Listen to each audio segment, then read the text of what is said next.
বেড়াজারি থানার 14 নং শিকারপুর ইউনিয়নের নজুমিয়া 8 বাজারের চানমিয়া সিএনজি ট্যাক্সি গ্যারেজত অক্টোবর 10 তারিখ ভোর 6 তারিখকে ভয়াবহ অগ্নি লাগনের ঘটনা ঘটে।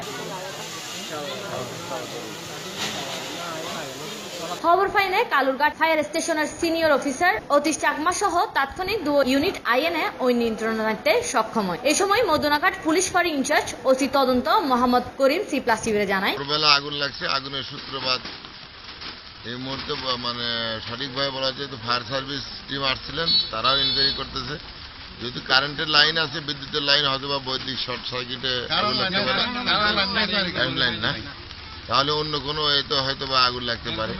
এখানে যদি দারোয়ান থাকে পাহারাদার, তাহলে সে দারোয়ানকে জিজ্ঞাসাবাদ করলে কিছুটা তথ্য জানা যেতে পারে। এরে সিএনজি অটো ট্যাক্সি ও সিএনজি অটো টেম্পু সহ মোট 11 গাড়ি ফুরি ছাই হয়ে যায়। আগুন জ্বলার দুমরই আচ্ছা মানুষ কর্মজীবী দেখা নাই। ঠিক আছে, গ্যাস প্রেসারে দেবাল হইলে ফেলাই দিই। ঠিক আছে, বুঝছেন না? হ্যাঁ মানুষ জন যা পাইছে তা তাই জি ফায়ার সার্ভিস আসছে না, এখন জল হয়ে গিয়ে হতে প্রায় 50 লাখ। সরকারের প্রতি গাড়ির মালিকসকলের একখানি অনুরোধ, এই অগ্নি লাগনের ঘটনা সঠিক তদন্ত করে দুষ্কৃতিকারীলরে আইনের আওতায় আনো। Desk news সি+টিভি।